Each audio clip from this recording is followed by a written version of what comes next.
అందరికీ నమస్కారం. కాంగ్రెస్ డిఎన్ఏలోనే హిందూ వ్యతిరేకత ఉంది అనే శీర్షికన వచ్చినటువంటి కథనం ఇది.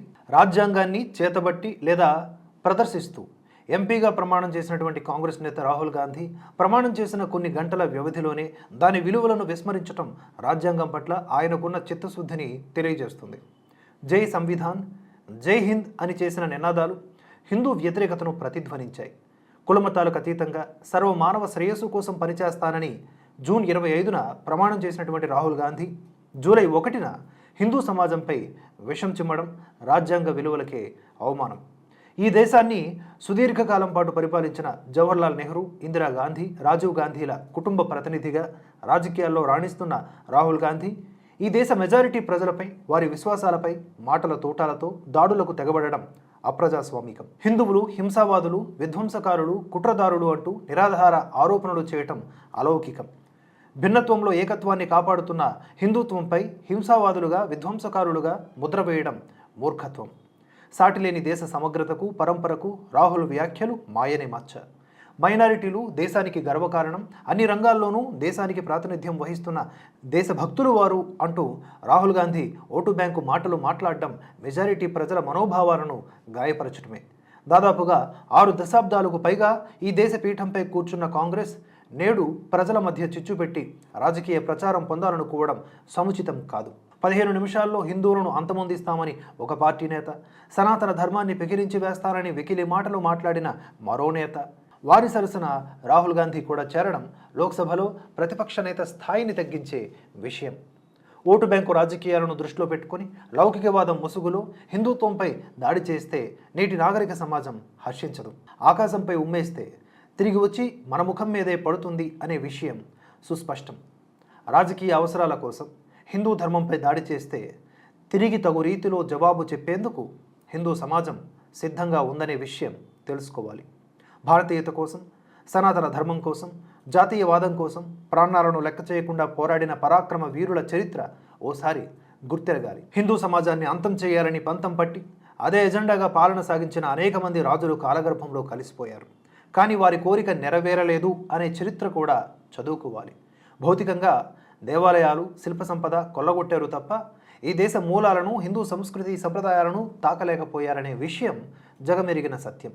మన పుణ్యభూమి, వేదభూమి, కర్మభూమి అయిన భరత భూమి గొప్ప చరిత్ర కలిగి ఉందని, అలాంటి సందర్భంలో ఈ దేశ సమగ్రతకు పెనుముప్పుగా సంక్రమిస్తున్న ప్రమాదకర హిందూ విద్వేషపు మాటలను హిందూ సమాజం నిశితముగా గమనిస్తోంది, లోతుగా ఆలోచిస్తోంది కూడా. రాజకీయ నేతలు పెంచి పోషిస్తున్న మత మార్పిడి మాఫియా హిందూ వ్యతిరేక విధానాలపై స్పందించేందుకు సిద్ధంగా ఉంది. భారతీయ జీవన విధానానికి వ్యతిరేకంగా పనిచేస్తున్న సంస్థలకు వంత పాడటం కాంగ్రెస్ ప్రధాన లక్ష్యంగా కనిపిస్తోంది. ముఖ్యంగా తన డిఎన్ఏలోనే హిందూ వ్యతిరేక భావాన్ని నింపుకున్నట్టుంది ఆ పార్టీ.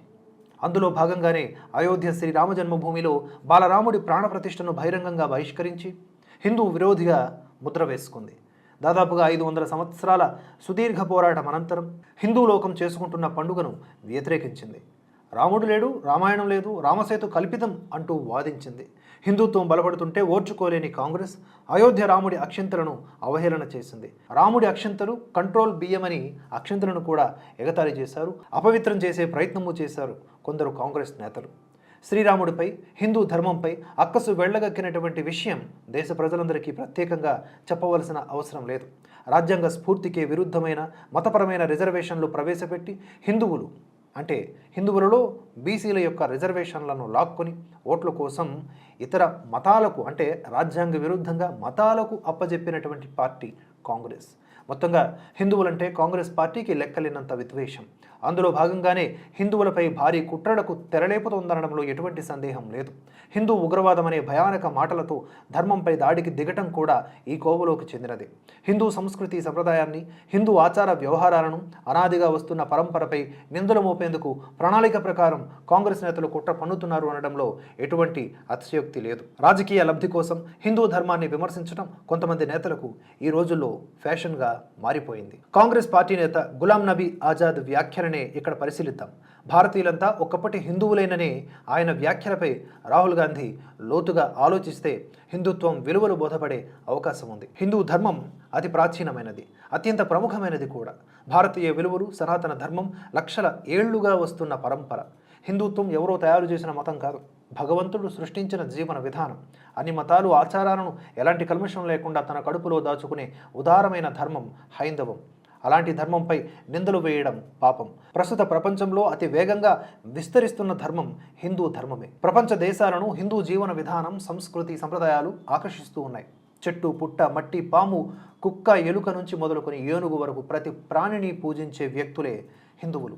ఇక్కడ పూజించటం అంటే వీళ్ళ దృష్టిలో ఎటకారపు వర్ణన కాదు. పూజించటం అంటే గౌరవాన్ని ఇవ్వటం. అంటే సృష్టిలో ఉన్న సమస్త పదార్థానికి లేదా జీవికి మనం గౌరవాన్ని ఇవ్వడం లేదా సంరక్షించుకోవటమే పూజగా పరిగణించవచ్చు. అఫ్కోర్స్ కాలానుగుణంగా కొంతమంది దాన్ని మూర్ఖత్వముగా, ఒక తంతుగా, ఒక మూఢత్వంగా మార్చుకుని ఉండవచ్చు. కానీ దాని మూల సారాంశం అది కాదు కదా. మనుషులు తప్పు చేస్తే ధర్మాన్ని నిందించలేం కదా. సనాతన ధర్మం చెప్పింది ఏంటి అంటే సృష్టిలో ఉన్న ప్రతి జీవికి, ప్రతి ప్రాణికి పూజించమని, ఇట్ మీన్స్ రెస్పెక్ట్ ఇవ్వమని. సో అటువంటి వ్యక్తులు ఎవరన్నా ఉన్నారు అంటే హిందువులే కదా. అహింస, శాంతిని ప్రపంచానికి చాటి చెప్పి సేవా మార్గాన్ని చూపించింది కూడా హిందువులే కదా. నిప్పును అగ్నిదేవతగా, నీరును గంగాదేవతగా, నేలను భూమాతగా, గాలిని వాయుదేవుడుగా, ప్రకృతిని ఆరాధిస్తూ, ఇట్ మీన్స్ అగైన్ రెస్పెక్ట్ చేస్తూ సకల జీవరాశులను ప్రేమించే ధర్మం హిందువుల సొంతం.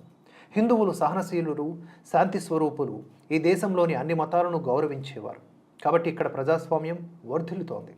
చీమకు కూడా హాని తలపెట్టని హిందువులను ఉగ్రవాదులుగా పోల్చడం దుర్మార్గం. ఎన్నికల వేళలో దేవాలయాలను సందర్శిస్తూ నకిలీ ప్రేమను ఒలకబోసి హిందువుల ఓట్లను పొందే దుర్మార్గమైన చర్య చేపట్టడం కాంగ్రెస్ నేతల సిగ్గుమాలిన చర్య. హిందువులు ఉగ్రవాదులు అనే వ్యాఖ్యలపై రాజకీయాలకు అతీతంగా ప్రతి ఒక్కరూ స్పందించాలి. ముఖ్యంగా కాంగ్రెస్ పార్టీలోని హిందువులందరూ జాగృతం కావాలి. అలాగే ఏ పార్టీ అయినా కావచ్చు, ఆ పార్టీలో ఉండేటటువంటి నేతలు ఓటు బ్యాంకు రాజకీయాల మాటున హిందువులను వాడుకోవడం లేదా హిందువులను నయవంచన చేయటం దుర్మార్గం. ఇటువంటి విషయాన్ని ఎప్పటికప్పుడు ప్రతి ఒక్కరూ కూడా అర్థం చేసుకోవాలి అండ్ జాగ్రత్తగా ఉండాలి. లేదంటే స్వార్థ రాజకీయాల కుట్రలలో మన భారతదేశపు సంస్కృతి, సంప్రదాయం, హిందుత్వం నలిగిపోయే ప్రమాదం లేకపోలేదు. ప్రపంచానికే దిక్సూచి హిందుత్వం అని 131 ఏళ్ల క్రితమే ప్రపంచ మత మహాసభల్లో హిందూ మతం గొప్పతనాన్ని స్వామి వివేకానందుడు ప్రపంచానికి తెలియజేసిన ఘటనలు అపురూపం, ఆచంద్రార్కం.